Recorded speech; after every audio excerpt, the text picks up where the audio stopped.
dream I know, deep up my feelings for you. Watch. Hello reality viewers, welcome back again to Reality Latest Gist, the home of news and politics. For this channel, we dey drop news every day and we dey react to every videos wey comes our way. And na reality news now we dey drop for this channel, and we dey also dey talk am as e be. If today na the first time we say you dey come across this channel, you are highly welcome. Thank you so much for stopping by. And if you are returning subscribers, I appreciate all of una for una massive support to this channel. I say may God bless all of una in Jesus name, amen. I get video wey I want present to una this very moment, and I go dey follow una dey watch the video. After we don watch am together, make we drop our opinion constructively for the comment section. Like our videos and also share our videos if possible. Bye for now. We believe that the suggestion of the IPAC will help to restore confidence of the people from the southeast and south-south geopolitical zones, and indeed all Nigerians, in the oneness of this country.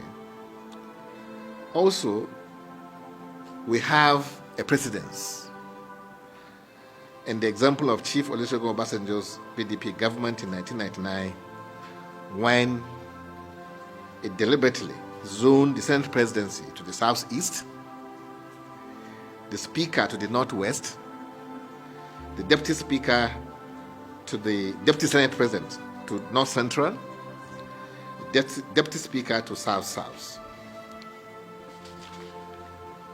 And this ensured that every zone was accommodated in the power sharing equation, which helped to calm frayed nerves and peace throughout the 8 years administration of President Olusegun Obasanjo. IPAC calls on all relevant stakeholders to embark on deliberate actions that will help to reconcile, heal, and unite Nigeria.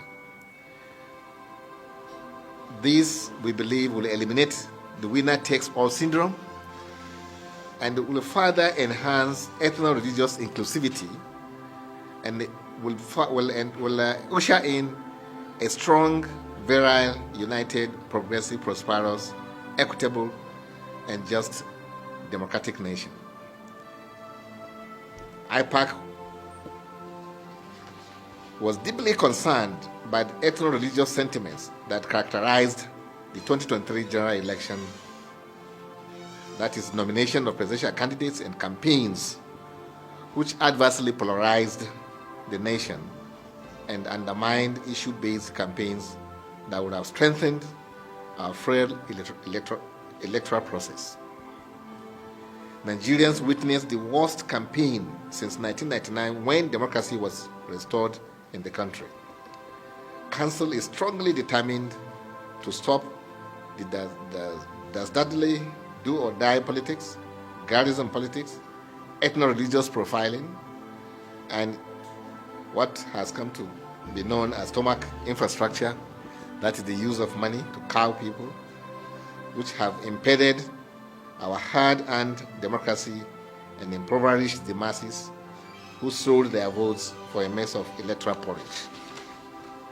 IPAC demands more appointments of women and youth in government as the most vibrant democratic groups in the country. The continued marginalization of women and youth in the previous and incumbent government must stop forthwith. No nation makes progress without the active participation of women and youth.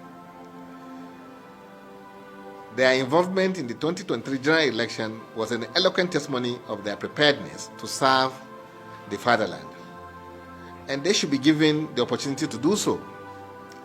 Council urges all the key stakeholders to be proactive and run an inclusive government, as this is the only way to carry Nigerians along in the governance and provide the essential dividends of democracy. As the umbrella body of all registered political parties in Nigeria, IPAC will always be in the vanguard for sustainable democracy and good governance in Nigeria.